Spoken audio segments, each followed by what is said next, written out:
আসসালামু আলাইকুম viewers, welcome back to my another new video. আজকে আমরা একটি গুরুত্বপূর্ণ ইংরেজি স্ট্রাকচার ক্লাস নিয়ে আলোচনা করব। Okay viewers, let's get started. তারা কোথাও যায়নি, আমি কোথাও তোমাকে পাইনি, আমরা কোথাও এরকম দেখিনি, মেয়েটা কোথাও সাফল্য পায়নি।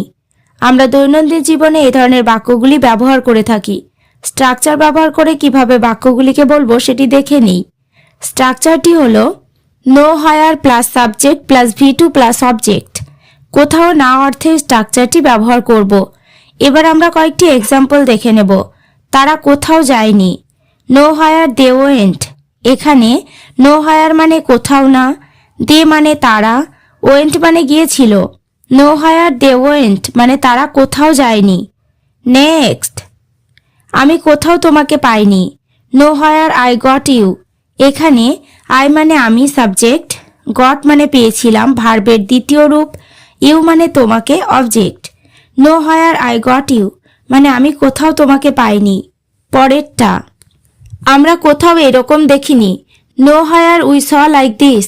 এখানে নো হায়ার মানে কোথাও না, উই স মানে আমরা দেখেছিলাম, লাইক দিস মানে এইরকম। Nowhere we saw like this মানে আমরা কোথাও এরকম দেখিনি। নেক্সট, মেয়েটা কোথাও সাফল্য পায়নি, nowhere the girl achieved success.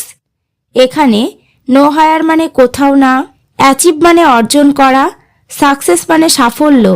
No higher the girl achieved success মানে মেয়েটা কোথাও সাফল্য পায়নি। এবার তোমরা স্ট্রাকচার ক্লাসটি ভালোভাবে বুঝতে পেরেছ।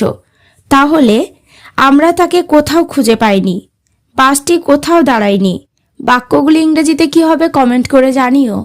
ওকে ভিউয়ার্স, আজ এই পর্যন্ত। চ্যানেলটিতে নতুন হলে চ্যানেলটি সাবস্ক্রাইব করো, লাইক শেয়ার কমেন্ট করতে ভুলো না।